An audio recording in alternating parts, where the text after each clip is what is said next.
ఉంచేసింది. Negative ఏమవుతుందిలే అనేటువంటి పిచ్చతనంతో ఉన్నారు. ప్రాక్టికల్‌గా అప్పుడు ఎందుకు నేను మద్యం షాపుల వాళ్ళతో మాట్లాడినప్పుడు నాకు తెలిసిన అసలు నిజం ఏంటంటే, ఎందుకు డిజిటల్ పేమెంట్ లేదంటే, అది గవర్నమెంట్ నడుపుతుంది షాపు. అవును. ఇప్పుడు డబ్బులు ఎవరి దగ్గరికెళ్తాయి? గవర్నమెంట్ దగ్గరికెళ్ళి గవర్నమెంట్ వాళ్ళకివ్వాలి. కానీ అసలు ఏం చేశారంటే ఇప్పుడు వీళ్ళు టోటల్‌గా చేతికి మట్టి అంటకుండా చేశారు. ఎట్లాగా ఒక షాపు ఎన్ని అక్కడ అమ్ముడవుతున్నాయో లిస్ట్ ఉంటది. అవును. ఈ లెక్కర ఇది, ఈ లెక్కర ఎంత, ఈ లెక్కర బాటిల్స్ రోజుకి అమ్మారు. దాన్ని ఆ కంపెనీలోళ్ళు నేరుగా వాళ్ళ దగ్గరికి వెళ్తారు. ఎంత కావాలో అంత ఇస్తారు. మామూలుగా మనం ఇప్పుడు నేను షాప్ నడిపేవాళ్ళం.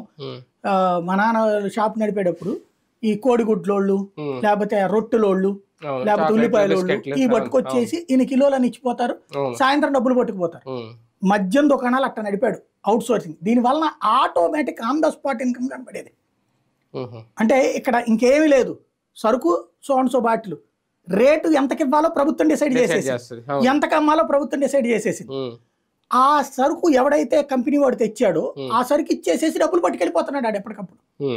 వాడికి లేట్ పేమెంట్ లేదు. మామూలుగా ఇదివరకు ఏం జరిగేదంటే, ఇట్లాగ వచ్చినటువంటి డబ్బుల్ని ప్రభుత్వం దగ్గరకు వచ్చి ప్రభుత్వం చెల్లించేటప్పుడు వాళ్ళని సాగదీసేది, నెలల తరబడి లేట్ చేసేది, లేదా లంచాలు ఇచ్చి డబ్బులు తీసుకోవాల్సి వచ్చేది. ఇప్పుడు ఆ పరిస్థితి లేకుండా ఆన్ ద స్పాట్ సరుకు తెచ్చారు, డబ్బులు పట్టుకుపోయారు. నిన్న 100 సరుకు తెచ్చారు, 100 ఇచ్చారు, ఇవాళ ఇంకో 100 ఇచ్చాడు, నిన్నటి 100 డబ్బులు పట్టుకెళ్ళిపోయాడు. క్యాష్ టు క్యారీ అంతే.